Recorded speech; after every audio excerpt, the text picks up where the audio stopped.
దోషం ఏంటో మనకు తెలియదు. కానీ ఒకవేళ ఈ వాక్యము నిన్ను తాకితే, ఈ వాక్యము నీ హృదయంలోనికి వెళితే నీలో ఉన్నటువంటి పాపం నీకు కనబడుతూ ఉంటది. ఈ వాక్యము అర్థము వంటిది. ఈ వాక్యములో ఉన్నటువంటి అర్థము నీలో ఉన్నటువంటి పాపము నీకు ఎత్తు చూపెడుతూ ఉన్నది.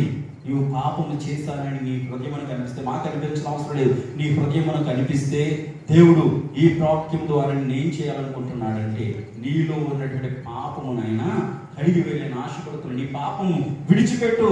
నువ్వు శోధనలోనికి ప్రవేశించకుండా, నీవు వేదనలోనికి ప్రవేశించకుండా నీ పాపమును విడిచిపెట్టి నువ్వు మోకరించి ప్రార్థన చేస్తే నీ పాపమును నేను కడిగి వేస్తాను. దేవునికి స్తోత్రం, హల్లెలూయా. ఈ 3 రోజులు దేవుడు మనకు మంచి అవకాశాలు ఇచ్చాడు.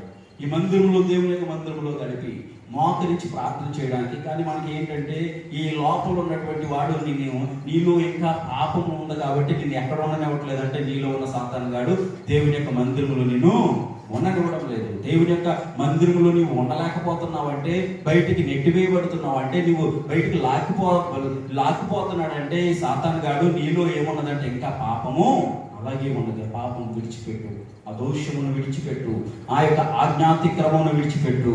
నీవు దేవుని యొక్క ఉగ్రతకు లోను కాకుండా దేవుడు నిన్ను లేవనెత్తి నడిపించి నిన్ను సంరక్షించి నిన్ను ఆశీర్వదిస్తాడు. ఈ కొద్ది మాటలు దేవుడు దీవించి ఆశీర్వదించును గాక. దేవునికి స్తోత్రం, హల్లెలూయా, హల్లెలూయా. అందరూ లేచి నిలబడండి. వారిని చరణాలు పడుకుని దేవుని వాక్యాన్ని మొదలుపెట్టుకున్నాం. అందరూ భక్తిగా, శ్రద్ధగా, మనస్ఫూర్తిగా దేవుని స్తుతించాలి.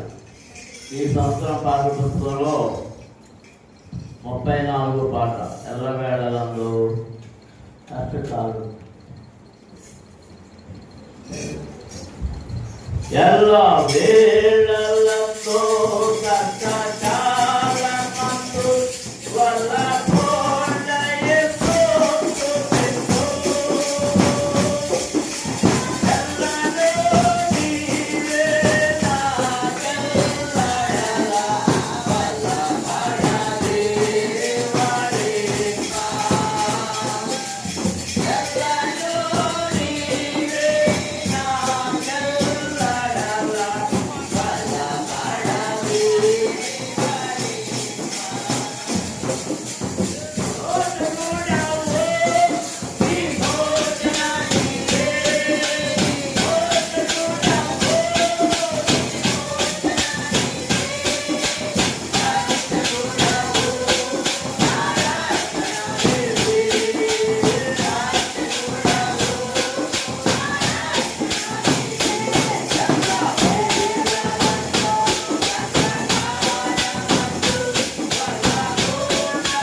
హల్లెలూయా హల్లెలూయా హల్లెలూయా హల్లెలూయా హల్లెలూయా హల్లెలూయా హల్లెలూయా హల్లెలూయా హల్లెలూయా హల్లెలూయా హల్లెలూయా హల్లెలూయా హల్లెలూయా హల్లెలూయా హల్లెలూయా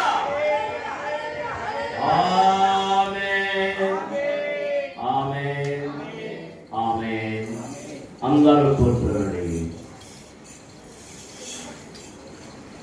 ప్రభు మనకిచ్చిన ఈ శ్రేష్ఠ సమయం కొరకై అందరం చేతులెత్తి దేవుని నామమునకు మహిమ చెల్లిస్తున్నాం. హల్లెలూయా హల్లెలూయా హల్లెలూయా. దేవుని పిల్లలారా, దేవుని ఆజ్ఞను పాటించే వారికి ఉపవాస కూడికలు, పండుగలు దేవుని వాక్యం చాలా స్పష్టంగా చెప్తాం. 4వ నెలలో ఉపవాసము, 5వ నెలలో ఉపవాసము, 7వ నెలలో ఉపవాసము, 10వ నెలలో ఉపవాసము. యోధా వారికి, ఇశ్రాయేలు కుటుంబముల వారికి మనోహరములైన పండుగలు. దేవునికి స్తోత్రం. హల్లెలూయా హల్లెలూయా. ఈ లైట్ వెలుగుతుందా? మనోహరములైన పండుగలు ఎవరికి? ఇశ్రాయేలు వారు. ఇశ్రాయేలు వారిని విమోచింపబడిన వారు, మార్పు చెందిన వారు. యాకోబుకు పేరు మార్చి దేవుడు పెట్టిన పేరు ఇశ్రాయేలు. మార్పు చెందిన వారు, ఆశీర్వదించబడిన వారు, దీవెనల కొరకు దేవునితో పోరాడి గెలిచిన వాడు. దేవునికి స్తోత్రం. హల్లెలూయా హల్లెలూయా హల్లెలూయా హల్లెలూయా. దేవునితో పోరాటం అంటే అవును, అవసరానికి పోరాడాలి. నా మనవడు నాతో పోరాడుతున్నాడు. ఆత్మాన మనవడు కూడా మనవడు కూడా అవి మీరు నేర్చుకోవాలి. ఏంటి అని ఎందుకు పోరాడుతున్నాడంటే ఆయనకి రకరకాల విషయాలు ఉన్నాయి. ఫోన్ కోసం పోరాడతారు. ముఖ్యంగా దేనికోసం పోరాడతారంటే చాక్లెట్ల కోసం పోరాడతారు. అది ఇచ్చే వరకు ఒకవేళ వాళ్ళ నాయన ఎక్కడ దాచేటప్పుడు చూస్తాడు అనమాట. నన్ను తీసుకెళ్ళేసరికి అక్కడే చూపిస్తాడు. అది నాకు కనపడదు, కొన్నిసార్లు చూపిస్తుంటాడు. అప్పుడు నేను చంకలోకి ఎత్తుకుంటే అప్పుడు లాగుతాడు. దేనికోసం? వాడికి కావాల్సింది మన ఉపవాసకుడికల్లో దేవుడితో పోరాడి నీకు కావలసిన దీవులన్నీ తెచ్చుకోవాలి. దేవునికి స్తోత్రం. హల్లెలూయా. ఆరోగ్యం కావాలా? దేవుని అడుగు. పోరాటండి, ప్రార్థన అడుగు, దేవుని అడుగు, దేవుని అడుగు. నీ కుటుంబంలో సమాధానం కావాలా? దేవుని అడుగు. ఇంకా ఏమైనా ఇబ్బందులు ఉన్నాయా? అవన్నీ పడడం కోసం ఎవరి సహాయం కోరాలి? దేవుని సహాయము. అమ్మ దేవునికి స్తోత్రాలు. హల్లెలూయా హల్లెలూయా హల్లెలూయా హల్లెలూయా.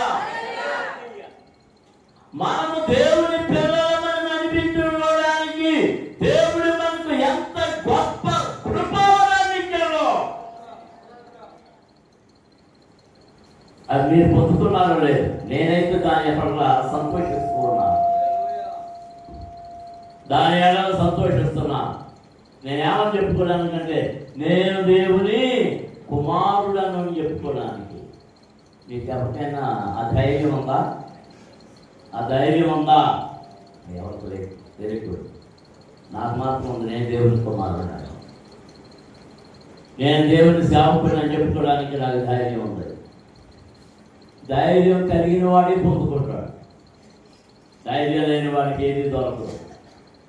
ధైర్యం లేని వాడికి ఏది దొరకదు. ధైర్యంగా వేయాలి. ఇశ్రాయేలులు ఐగుప్తు దేశం నుండి వచ్చేస్తూ ఉన్నప్పుడు వారికి మొట్టమొదటి అడ్డనే ఏదొచ్చింది? ఎర్ర సముద్రం వచ్చింది. ఈరోజు ఎవరికెళ్ళండి, ఎవరి తరపుకి వచ్చేస్తున్నారు? ముందుకెళ్తే సముద్రం, వెనక్కెళ్ళాలంటే ఫరో సైన్యం. ఏం చేయాలి? నమోందో సెలోవా, నమోందో సెలోవా, నా జన్మో తల్లో సగా, నా దేవాది, నా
శోధన జయించాలి అంటే, జయ జీవితము కావాలంటే ధైర్యముగా ముందుకు సాగిపోవాలి.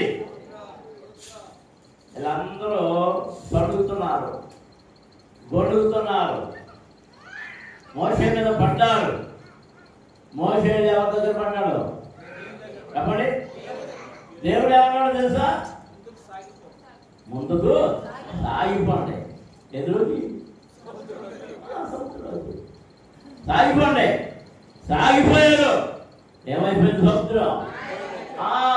అద్భుతం, అద్భుతం, ఆశ్చర్యమే, మహాద్భుతమే.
ప్రవాహము వలె.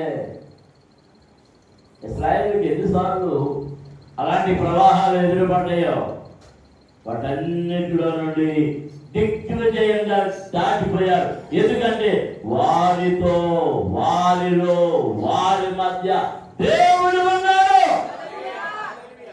ఉంటాను, నడిపిస్తాను, నడవండి ఆయన వారితో నడిచారు. దేవునికి స్తోత్రం. హల్లెలూయా, హల్లెలూయా. ప్రార్థనవంతులు చేయాలి. ఎవరితో ఒకరిదే దిండి కనపడింది, ఇంకెవరితో కనపడింది. నాకు దిండు ఒకరిదే కనపడింది. మిగిలిన దిండ్లు ఇంటికెళ్ళి తట్టుకుంటారా? వంతులు చేయాలి. కీర్తనల గ్రంథంలో నుండి 94వ కీర్తన 18, 19 వచనాలు చదువుతాం. 94వ కీర్తన 18, 19 వచనాలు. నా కాలు జారినని నేను అనుకొనగా యెహోవా నీ కృప నన్ను బలపరచుచున్నది. నా అంతరంగమందు విచారములు హెచ్చగా నీ గొప్ప ఆదరణ నా ప్రాణమునకు నెమ్మది కలుగజేయుచున్నది. దేవునికి స్తోత్రం. హల్లెలూయా, హల్లెలూయా. కళ్ళు మూసుకొని ప్రభువుని అడగండి, ప్రభువా ఈ వాక్యములో నుండి నాకు ఆదరణ ఇవ్వండి, నాకు బలం ఇవ్వండి, నాకు శక్తి ఇవ్వండి, నాకు ధైర్యం ఇవ్వండి, నాతో మాట్లాడండి అని ప్రభువుని అడగండి. స్తోత్రం. హల్లెలూయా, హల్లెలూయా, హల్లెలూయా, హల్లెలూయా, హల్లెలూయా. పరమ తండ్రి, పరిశుద్ధ ప్రభువా, జీవాధిపతి నీకు స్తోత్రములు. ఈ ఉపవాస కూడికలలో ఈ మొదటి రాత్రి మరలా నీ వాక్యమును ధ్యానం చేయడానికి నీవు కృప ఇచ్చినందుకు మీకు స్తోత్రములు. ఉదయకాలమందు నీ శక్తితో నింపావు. మరలా ఈ రాత్రి కాలంలో నా శరీరమును ముట్టండి, నా గుడ్డను దేహమును ముట్టండి, నా నాలుకను ముట్టండి, చదవబడిన లేఖన భాగం ఆశీర్వదించండి. దానిని విరిచి పట్టడానికి నీ అభిషేకమును నా మీద ఉంచండి ప్రభువా. నన్ను నీ శిలువ కాటున దాయండి, నీ ఆత్మచేత అభిషేకించి నాలో నుండి నీ స్వరాన్ని వినిపించి వినికిడిలో ప్రతి ఒక్కరిని జీవించమని యేసు నామమున అడుగుతున్నాము తండ్రి, ఆమేన్. దేవునికి స్తోత్రం. హల్లెలూయా, హల్లెలూయా, హల్లెలూయా. దేవుని పిల్లలారా, ఆదివారం ఆరాధనలో కానీ ఉపవాస కూడికల్లో కానీ మరి ఏ సమయంలోనైనా దేవుని వాక్యము మిమ్మలను చేరినప్పుడు దాన్ని జాగ్రత్తగా పట్టుకొని మీ హృదయంలో పదిలపరుచుకోవాలి, దాన్ని దాచుకోవాలి. మీ హృదయపు బండ మీద, పలక మీద దానిని వ్రాసుకోవాలి. దేవునికి స్తోత్రం. హల్లెలూయా, హల్లెలూయా, హల్లెలూయా. ఇది భక్తుని కీర్తనలో అద్భుతమైనటువంటి మాట తెలియజేస్తున్నాడు. నా కాలు జారినని నేను అనుకొనగా యెహోవా నీ కృప నన్ను బలపరుచుతున్నది. దేవునికి స్తోత్రం. ఎందుకు జారిందనుకున్నాడు? ఎందుకు జారిందనుకున్నాడు? మన పై కీర్తనలు, ఈ పై వచనాలు, ఇంత ముందు కీర్తన మనం చదువుతూ ఉంటే అతనికి కలిగినటువంటి శోధనలు, అతనికి కలిగిన వ్యాధులు, అతనికి కలిగిన బాధలు, అతనికి కలిగినటువంటి శ్రమలు, కష్టములు, నష్టములు, బాధలు, వాటన్నిటిని బట్టి అతను ఏమైపోయాడంటే దేవుడు నన్ను విడిచిపెట్టాడు అనుకున్నాడు. నేను ఎవరితో చెప్పుకోవాలనుకున్నాడు? నేనేం చేయాలనుకున్నాడు? నేను భక్తిగా ఉన్నా కష్టాలు నన్ను వెంటాడుతున్నాయి. నేను ఎవరి జోలికి పోకపోయినా అందరూ నా జోలికి వస్తున్నారు. అతడు నిరాశ, నిస్పృహ, అతడు జారిపోయే పరిస్థితిలోకి వచ్చేసాడు. అలాంటి సమయంలో దేవుడు తన హస్తమును చాపి అతనిని లేవనెత్తాడు. దేవునికి స్తోత్రం.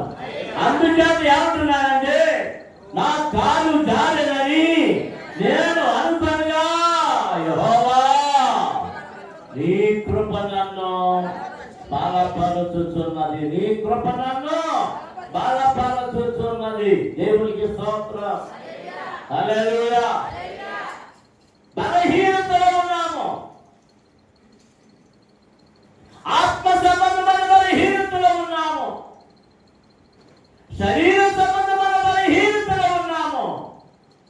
అలాంటి సమయంలో మనకు ఆదరణ కలగాలంటే, బలము కలగాలంటే ఎవరి సహాయం అవసరమో? కేవలము దేవుని సహాయము మాత్రమే. అందరూ దేవునికి స్తోత్రాలు చెల్లించాలి. హల్లెలూయా, హల్లెలూయా, హల్లెలూయా, హల్లెలూయా. ఆ కాలు జారిపోతుంది అనుకున్నాను, నేను పడిపోతున్నాను అనుకున్నాను. పడిపోతే ఎక్కడ పడిపోతాడు? ఊబిలోనికి పడిపోతాడు. 40వ కీర్తన చదువుదాం, చూడండి. 40వ కీర్తన మొదటి నుండి చదువుదాం. యెహోవా కొరకు నేను సహనముతో కనిపెట్టుకొని, ఆయన నాకు చెవియొగ్గి నా మొర్ర ఆలకించెను.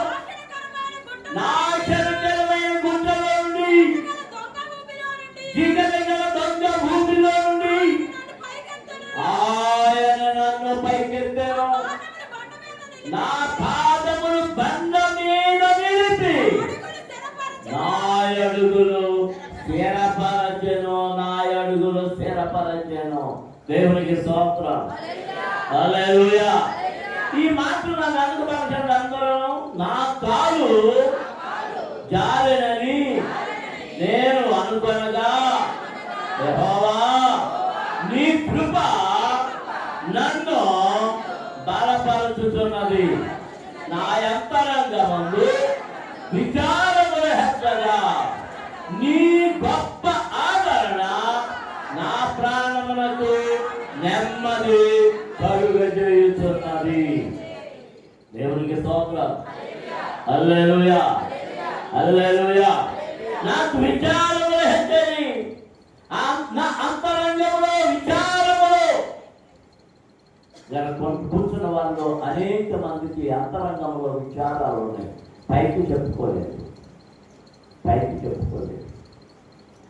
బిడ్డలను గురించిన విచారాలు అయి ఉండొచ్చు, భర్తలను గురించిన విచారాలు అయి ఉండొచ్చు, భార్యను గురించిన విచారాలు అయి ఉండొచ్చు, లేకపోతే ఆర్థిక పరిస్థితులను బట్టి విచారములు అయి ఉండొచ్చు, ఉద్యోగమును బట్టి విచారాలు అయి ఉండొచ్చు, చదువులను బట్టి విచారములు అయి ఉండొచ్చు, చేస్తున్న వృత్తిని బట్టి విచారములు అయి ఉండొచ్చు, పనిని బట్టి విచారములు అయి ఉండొచ్చు, వ్యాపారమును బట్టి విచారములు అయి ఉండొచ్చు.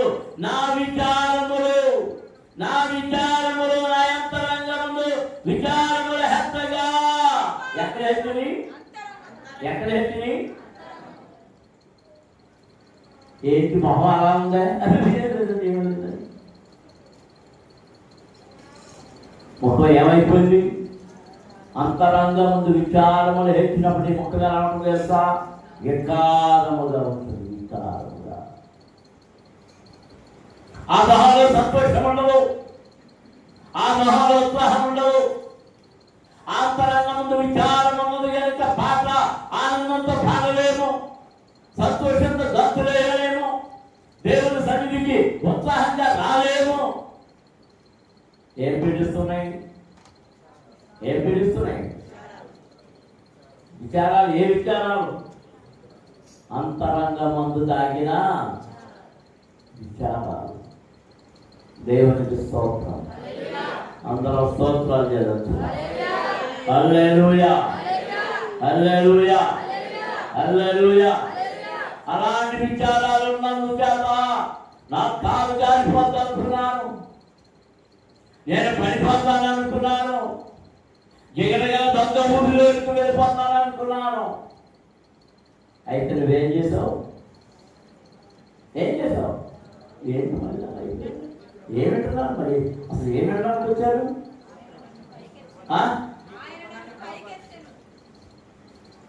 యెహోవా నీ కృప నన్ను బలపరుచు. నీ కృప నన్ను బలపరిచింది కనుకనే ఆ దొంగ ఊపిలో నుండి, జిగట కలిగిన ఆ దొంగ ఊపిలో నుండి నీవు నన్ను పైకి పైకి లేవనెత్తావు. దేవుడికి స్తోత్రం. హల్లెలూయా. అయితే దేవుడు మనం ప్రమాద స్థితిలో ఉన్నప్పుడు కాచి కాపాడుతున్నాడు, మనం తప్పిస్తున్నాడు, మనం బలపరుస్తున్నాడు, మనల్ని ఆదరిస్తూ ఉన్నాడు. ఇలాంటి సమయంలో మనం ఏం చేస్తున్నామంటే అన్ని మేలులు పొందిన తర్వాత, ఉపకారాలు పొందిన తర్వాత, స్థిరపడిన తర్వాత, ఉద్యోగాలే అన్ని బతుకుని వర్ధిల్లిపోయి ఏం చేస్తున్నాం? దేవుని మీద తిరుగుబాటు చేస్తున్నాం. దేవుని లెక్క చేయడం లేదు. దేవునికి స్తోత్రం. హల్లెలూయా. న్యాయాధిపతుల గ్రంథంలో ఈరోజు ఒక వ్యక్తిని జ్ఞాపకం చేస్తున్నాను. తర్వాత ఆ సమయాలను బట్టి కొందరిని జ్ఞాపకం చేయవలసిన అవసరం మీకు ఉంది.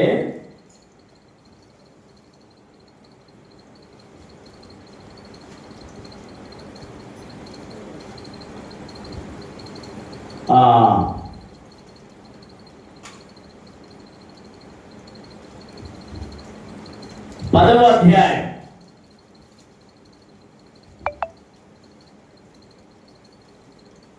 6వ వచనం నుండి చదువుదాం. ఇశ్రాయేలీయులు యెహోవా సన్నిధిని మరలా దుష్ప్రవర్తనులైరి. వారు యెహోవాను విసర్జించి ఆయన సేవ మానివేసి బయలులు, అష్టారోతులు అను సిరియనుల దేవతలను, సీదోనీయుల దేవతలను, మోయాబీయుల దేవతలను, అమ్మోనీయుల దేవతలను, ఫిలిష్తీయుల దేవతలను పూజించుచు వచ్చిరి. యెహోవా కోపాగ్ని ఇశ్రాయేలు మీద ఉండగా ఆయన ఫిలిష్తీయుల చేతికి, అమ్మోనీయుల చేతికి వారిని అప్పగించెను. వారు ఆ సంవత్సరము మొదలుకొని ఇశ్రాయేలులను అనగా యొర్దాను అత్తరనున్న గిలాదునందరి అమోరీయుల దేశంలో కాపురమున్న ఇశ్రాయేలులను 18 సంవత్సరములు చితుకొచ్చి అణచివేసిరి.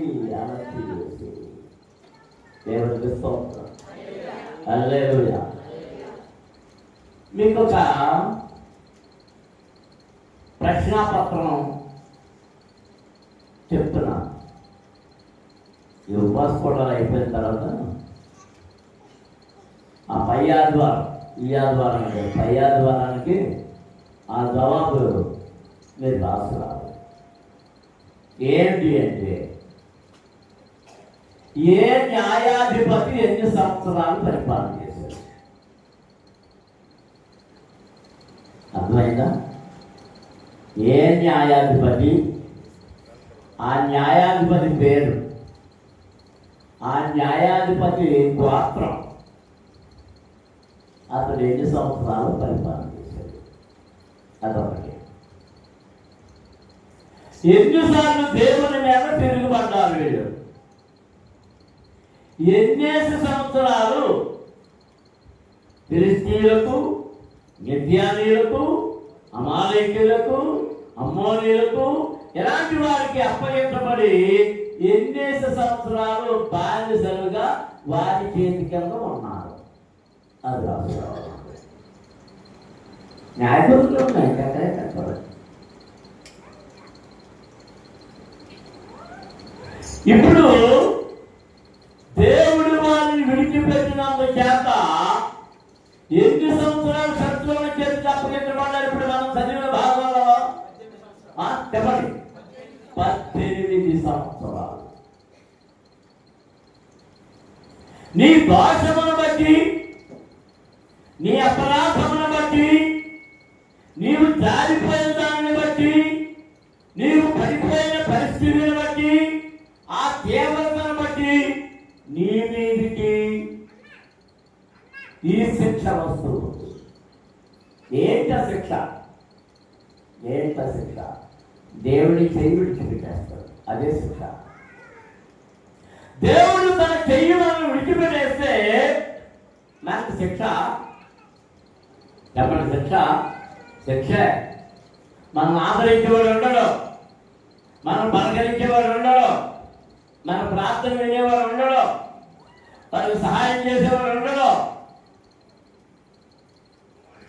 మనం ఎవరి అధ్యయనంలోకి వెళ్ళిపోతాం? ఎవరి అధ్యయనంలోకి వెళ్ళిపోతాం?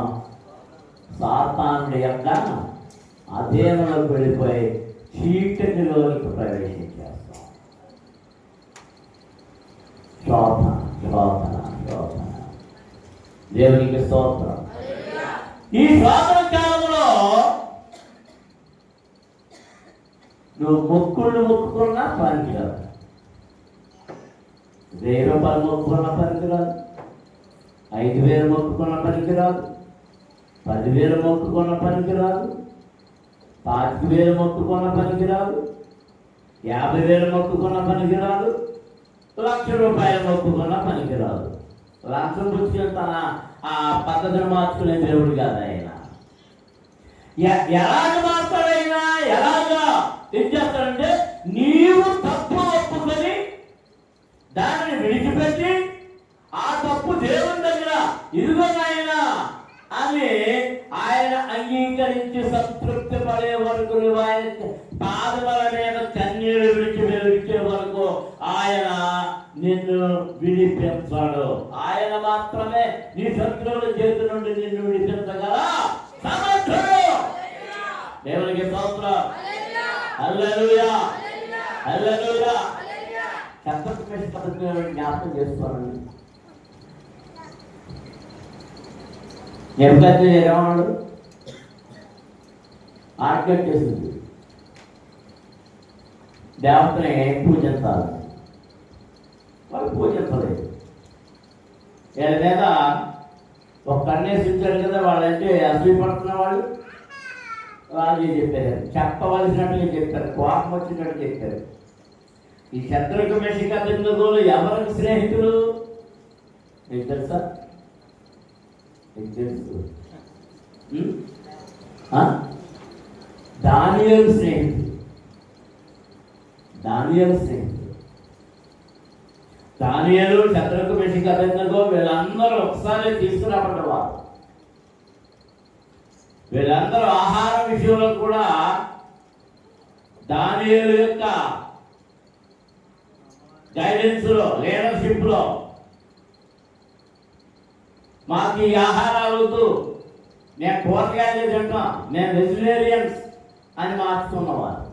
ఎందుకంటే వారి ఆహార పదార్థాల వలన దేవునికి విరోధం అవుతానేమో అని. దేవునికి స్తోత్రం. దేని వలన దేవునికి విరోధం అవుతాం? చెప్పండి, అందరూ చెప్పాలి. పౌలు గారు అంటాడు, వారి కడుపే వారి దేవుడు. మన దేవుడు అంట. ఎవరంట? మనకు కొత్త దేవుడు. ఆ దేవుడు కూడానే ఉంటాడు.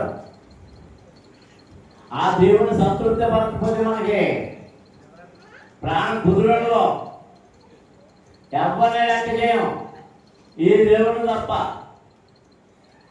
ఈ దేవుడి కోసం రేపు కోటాను రోజులు ఒకవేళ చికెన్ తేకపోతే ఎంత కోపం వచ్చేది. ఆ దేవుడికి అసలు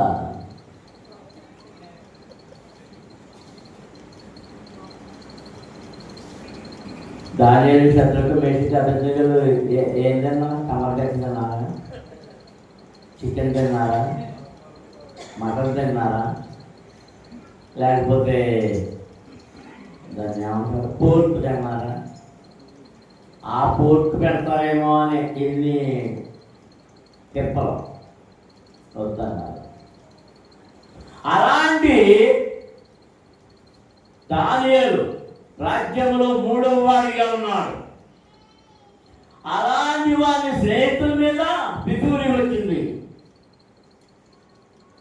తీసుకురాబట్టారు. మీకు దండం పెట్టకపోతే అందరూ వేస్తాం, వేసుకోండి వాళ్ళకే అంటున్నారు.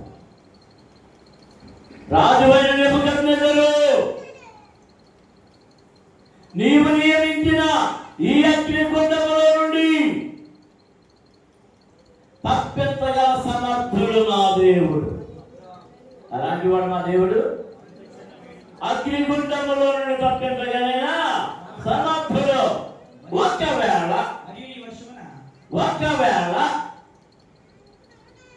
ఆయన తప్పించబోయి మాలో దోషముండో ఏదో వేటి వల్ల, ఒకవేళ మా అపరాధాల వల్ల, నేను తెలియక చేసిన వాటి వల్ల, తెలియజేసిన వాటి వల్ల దోషం ఉండి, నేరం ఉండి, వాటి వలన ఆయన తప్పించకపోయినను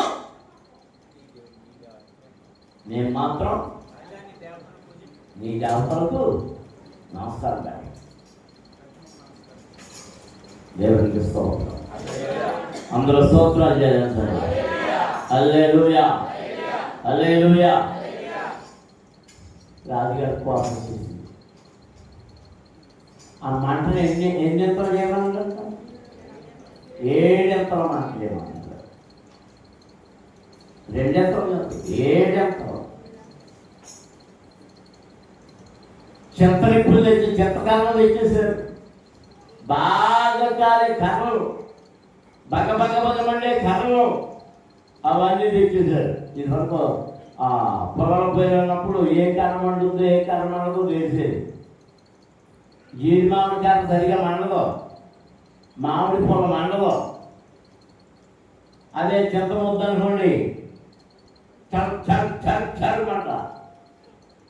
ఇంకా మార్జాను కర్రలో ఇప్పుడు లారీ వేయించేవాడు.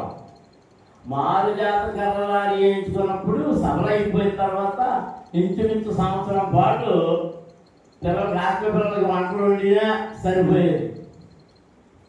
అదే మామిడి పొలానో జీడి మామిడి వేయించుకుంటే 3 నెలలని మళ్ళీ కొనాల్సి వచ్చేది. మంట మండేది కాదు, ఏమీ కాదు, పొగొచ్చేసేది, బొగ్గులు పడిపోయేది. కలిసి ఇప్పుడు మంచి నెలగా మా గడగడ మండే పొలంలో వేశారు. మంట ఎక్కువైపోయింది. ఇప్పుడు తీసుకెళ్ళి ఆ ముగ్గురు విసిరేశారు. విసిరేస్తే విసిరేసిన బట్టలు కాలిపోయారట. రాగి బట్టలు కాలిపోయారు. వాళ్ళు గూడిదైపోయారు. రాజుగారు సరే గూడిదైపోతారు కానీ ఆ విందులు దినంలో ఉన్నాడు. కాసేపటికి ఎందుకో ఆ పైన ఉన్నాడు, అగ్నిగుండం కింద ఉంది. చూస్తే అందులో మరి పాటలు పాడుతున్నారో ఏం చేస్తున్నారో ఈ ముగ్గురు తిరుగుతున్నారండి గుండలంట. ముగ్గురు కాదంట, ఎంతమంది ఉన్నారు? 4. 4 కూడా ఎవరు తెలుస్తుంది. పిలిచాడు, అరే ఎంతమందిని వేశారు రా? 3 నాడు. మరి ఏంటి 4 కూడా కనపడుతున్నాడు? ఎవరికంటికి కనపడుతున్నాడు? 4 రూపం ఏముందరా? దేవదూత రూపం. దేవునికి స్తోత్రం. అగ్ని ద్వారంలో అగ్ని ద్వారం తిరుగుతూ ఉంది. హల్లెలూయా, హల్లెలూయా. దేవుడు అక్కడ చేసిన అద్భుతం ఏంటో ఆలోచించండి. అద్భుతం ఏంటో ఆలోచించండి. మంట ఆర్పాడా? మంట ఆర్పలే. మంట మండుతూనే ఉంది. మంట మండుతూనే ఉంది. దగ్గరికి వెళ్ళిన వాళ్ళందరూ కాలిపోతూనే ఉన్నారు. కానీ ఆ మంటలోకి ఎవరు వచ్చారు? దేవుడు వచ్చాడు. నీకు సహాయం చేయడానికి, నీ కష్టములో, నీ నష్టములో, నీ బాధలో, నీ వేదనలో, నీ అపాయములో, నీ అగ్నిగుండములో ఆయన వచ్చి నీతో కూడా ఉంటే ఆ సెగ నిన్నేది తెలియదు. దేవునికి స్తోత్రం. హల్లెలూయా.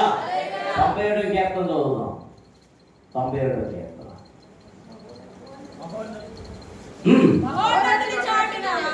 మహోన్నతుని చాటున నివసించువాడు, సర్వశక్తుల నీడలో శ్రమించువాడు ఆయనే నాకు ఆశ్రయము, నా కోట, నేను నమ్ముకున్న చెప్పు. నేను యెహోవాను గురించి చెప్తున్నాను. వేటగాని ఊరిలో నుండి వేటగాని ఊరిలో నుండి ఆయన నిన్ను విడిపించును. ఆయన నిన్ను విడిపించును. నాశనకరమైన తెగులు రాకుండా నాశనకరమైన తెగులు రాకుండా నిన్ను రక్షించును. నిన్ను రక్షించును. ఆయన తన రెక్కలతో నిన్ను కప్పును. ఆయన తన రెక్కలతో నిన్ను కప్పును. కప్పును. దేనికి కప్పుతాడు? తన రెక్కలతో. ఆయన రెక్కల క్రింద ఆయన రెక్కల కింద నీకు ఆశ్రయం కలుగును. నీకు ఆశ్రయం కలుగును. ఆయన సత్యము ఆయన సత్యము కేడమును కేడమును దారుణై ఉన్నది. రాత్రి వేళ కలుగు భయం రాత్రి వేళ కలుగు భయములకైనను పగటి వేళ ఎదురు పగటి వేళ ఎదురు బాణములకైనను చీకటిలో సంచరించు తెగులకైనను చీకటిలో చీకటిలో సంచరించు తెగులకైనను మధ్యాహ్నమందు పాటు చేయు రాగములకైనను నీవు నీవు నీవు ఏమను చెప్పలే. నీవు చెప్పలే. నీవు నీవు భయపడకుందువు. దేవునికి స్తోత్రం. హల్లెలూయా హల్లెలూయా హల్లెలూయా హల్లెలూయా.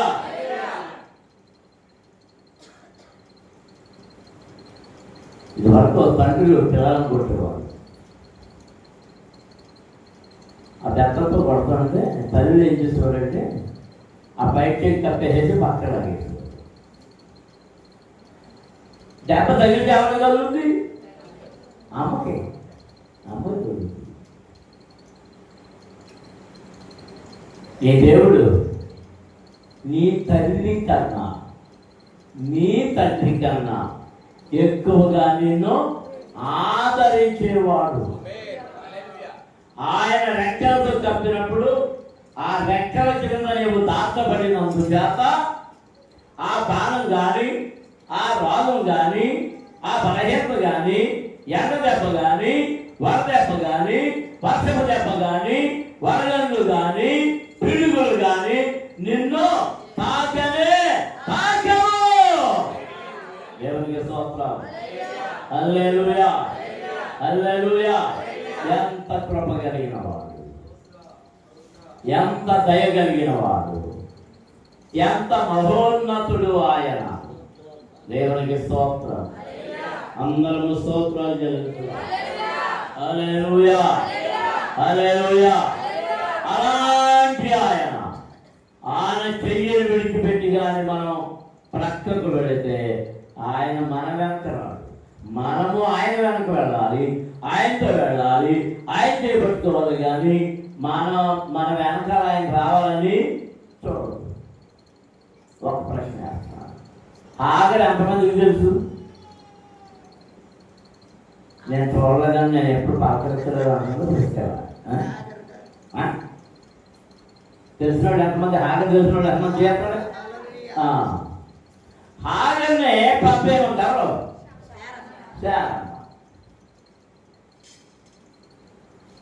పంపేయమంటే ఇది రెండోసారి దేవుడితో చెప్పాడు. దేవుడు చెప్పాడు. చెప్తే దేవుడు అన్నాడు, ఆయన ఏం చెప్తే చేయాలన్నాడు. సరే మొట్టమొదటిసారి చేసి ఇచ్చేసాడు. వెళ్ళిపోయింది కానీ అరణ్యం దాటలేదని అక్కడే ఉంటాయి.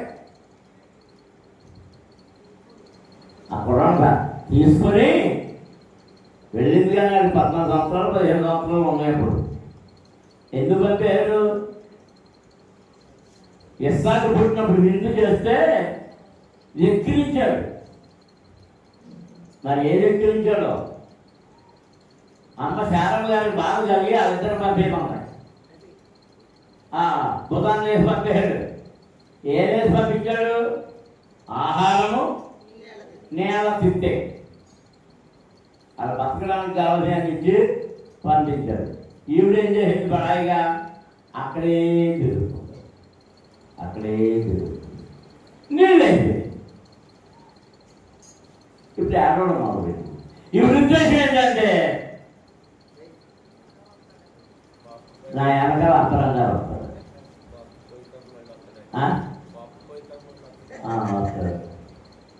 వస్తాడు వస్తాడు. అది ఒంగోలు ఏముందో ఏం ప్రయోజనం? ఇలాగ ఏమైపోయింది, నీళ్ళు అయిపోయింది. అమ్మ నీళ్ళే అన్నాడు. అమ్మ ఎక్కడ విడిచిపెడుతుంది అని దూరంగా చెట్టు కింద కూర్చోబెట్టి ఇప్పుడు దూరంగా వెళ్ళి ఎదురు బదులుగా కూర్చుని ఏడుస్తూ మొదలెట్టారంట. చాలా మంది ఎలాగే చేస్తుంటారు, ఆ పిల్లల్ని ఎవరిలో పెట్టి ఏడుస్తూ కూర్చుంటారు. నీళ్ళైపోయి నీళ్ళు ఉండగా సర్దుకోలే, ఆహారం ఉండగా సర్దుకోలే, వసతులు ఉన్నప్పుడు సర్దుకోలే, అయిపోయే వరకు తిరిగి ఇప్పుడు ఏడుస్తూ మొదలుపెట్టింది. అప్పుడు దేవుడు ఎవరి ప్రార్థన ఈమెతోనే మాట్లాడాడు. ఎవరితోటి? ఆగతోటే. కానీ ఏమన్నాడు? నీ ప్రార్థన అన్నాడా? ఆ చిన్నవారి మొర నాకు వినపడింది. దేవునికి స్తోత్రం. అందరూ స్తోత్రాలు చెల్లించుదాం. హల్లెలూయా, హల్లెలూయా. యవనస్తులైన పిల్లలారా, చిన్న పిల్లలారా, దేవుడు నీ పెద్దవాళ్ళ ప్రార్థన కంటే నీ ప్రార్థన త్వరగా వింటాడు. అది నేర్చుకోండి పిల్లలు. మీరు మాకిరించి ప్రార్థన చేస్తే నువ్వేం ప్రార్థన చేస్తావు దానికి త్వరగా దేవుడు జవాబిస్తాడు. నీ సమస్య ఏంటో దేవునికి తెలుసు, నీకున్న ఖర్చు ఏంటో దేవునికి తెలుసు, నీ ఏడుపు ఎక్కడి నుంచి వస్తుందో, నీ కన్నీళ్ళు ఎందుకు వస్తున్నాయో దేవునికి తెలుసు కనుక నీ అవసరాన్ని బట్టి దేవుడు నీకు వెంటనే సమాధానం చెప్తాడు. ఇష్మాయేలుకు సమాధానం ఇచ్చినట్లుగా, ఆదరణ కలిగజేసినట్లుగా దేవుడు నీకు ఆదరణ కలగజేస్తాడు. దేవునికి స్తోత్రం. హల్లెలూయా, హల్లెలూయా. ఏ దేవుడు ఎవరు ఇక్కడ ఉన్నాడు అనుకున్నాను? అది వెళ్ళిపోయాడు, అందరికి వెళ్ళిపోయా, బయటకు పోయి పక్కేసాడేమో, ఆటోలోకి వెళ్ళిపోయి పక్కేసాడు. అని కూడా చెప్పాలి. మా పాత్ర కంటే నీ పాత్ర ఎక్కుంటాడో దేవుడు అని చెప్పాలి మీరు. దేవునికి స్తోత్రం. ఏ గడ్డం ఎవరు ప్రార్థన అంటాడు? మీ అన్న ప్రార్థన అంటాడా, మీ ప్రార్థన అంటాడా? అని చెప్పిన ఏం చేయాలి? ఎక్కువలే కాదుగా అనుకోలేదు కదా. కాదు ఎవరు ప్రార్థన అంటాడు? ఆ పాత్ర కంటే మీ అమ్మకి పోటీగా ప్రార్థన చేయాలి. వాళ్ళు మీ ఎక్కడకుండా కూర్చొని ప్రార్థన చేయాలి, మీరు మీ ఎక్కడకుండా కూర్చొని ప్రార్థన చేయాలి. మీ ఇద్దరు ప్రార్థన, ఎవరి ప్రార్థన దేవుడు వింటాడో మీ ఇద్దరు తెలుసుకోవాలి. ఎవరిద్దరు? మీ అమ్మ మీరు, మీ అమ్మ మీరు. దేవునికి స్తోత్రం. అందరూ స్తోత్రాలు చెల్లించుదాం. హల్లెలూయా, హల్లెలూయా, హల్లెలూయా, హల్లెలూయా. ఆయన సర్వశక్తివంతుడు, ప్రార్థన ఆలకించేవాడు, ప్రార్థనలకు జవాబిచ్చేవాడు. మన బలం ఆయనే, మన శక్తి ఆయనే, మన ఆధారం ఆయనే, అన్ని ఆయనే, అన్ని ఆయనే. యెహోవా